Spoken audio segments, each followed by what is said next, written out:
Dutch Schultz was a side by side with Al Capone monster during in 30s.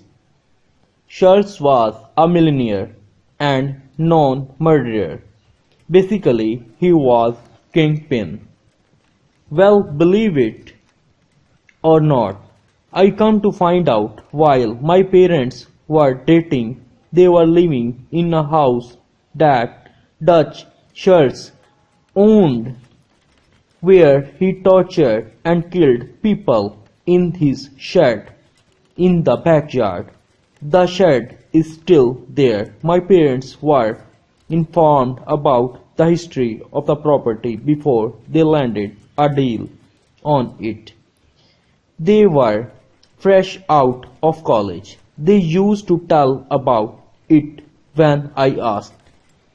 They were living with two other people and they had a couple cats in the house. The first noticeable activity would be footsteps running in graveyard. Granted, it was an old American house. My mom kept complaining about raccoons or squirrels running around up there. My father and his friend got sick of it and went up there only to find literally empty space, a chair and a corpse. No animal or places for them to run away to in sight. My father would joke about it until one night he heard it too, and it was not animal footsteps. He told me the sounds he heard were way too heavy to be a squirrel or anything else. It was not storming. It was more casually walking or running. I got to the point where this would happen every night. Shortly after, they would hear the door slam open or shut, or hear door knob jiggle. They used to accuse each other to be gentle while handling the doors, but it came to the conclusion that none of them were doing it. Like before, my mother was the first to experience these things. She was alone one night watching the house with the other women living with them while their husbands were out doing something. They stayed in the same room with the cats. My mom told me the first time it happened, she was petting the cat before it jumped and started to hiss towards the direction of the hallway. She said, "The cats have never done that before." I should also mention that the doors were closed and locked.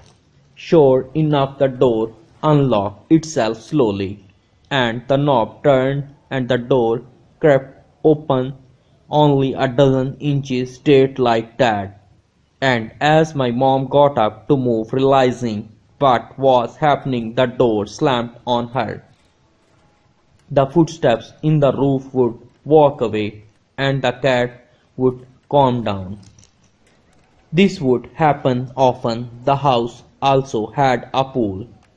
One of my dad's best friends from high school started a pool servicing business in the area. My father told me the first time he came over to see the house and do the pool, his friend asked if anybody died in the house.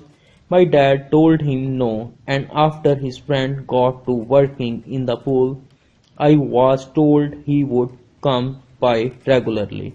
After a while, my dad asked him why he refuses to go in the house, even look at the house, and his friend would told him something like, "I don't know, but every time I looked, no, something is looking back." My dad told me that his friends also felt like if he looked at the attic window, he would be afraid seeing a little girl looking at him jokingly through.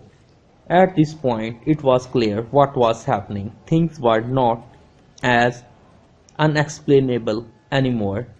They discovered the old shed in the backyard was where sharks would tie people up and do whatever to them for some reasons. They never went into the shed, but they kept thinking kids were trying to break into because they kept finding the shed doors to be open. The cats would avoid the area of the property. They refused to go near to it. After a while, they decided enough was enough.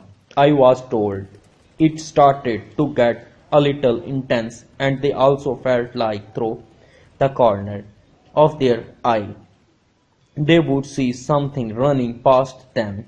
My parents would not tell me what else would happen in the house. They are hiding some events from me, but it's probably for the best. I have seen Charles' house a couple years ago, but never went inside. A family lives there now, but when my mom used to show me the property, every time we went there was a different car in the driveway and different family. Usually relating sign would be in the front lawn. I guess people are experiencing of same things. Here's a quick true story about my mom. She worked as a behavior analyst for kids with special needs. He worked mainly consists of private sessions at people's homes. This only time they were asked to do a session in the basement. My mom did her regular routine with the homeowner's kid. Towards the end of her session, she said she noticed something was peachy like color dash in the closet. She told me that she was not sure if she saw it or if it was a reflection of her glasses, but after the session wrapped up, out of curiosity, she opened the closet to find what she saw and found nothing. My mom told the house owner what she saw, not trying to spook her client or anything. She said she noticed that the kid was working with was distracted by it a little, unusual with kids that have special needs. She told me after she mentioned the clothes of seeing something go inside the mother's face got white, drained from color. The mother told my mom that her kid would always ask her to do something for her best friend. She always took it as an imaginary friend, but she did tell my mom that on countless occasions she caught her kid talking to the closest alone. She also said that her kid talks to somebody on the staircase, but nobody's there when she goes to investigate. The only thing that made reasonable sense was that there was a suspicion that the last homeowner kid that died falling down the stairs. The closest remained as mystery.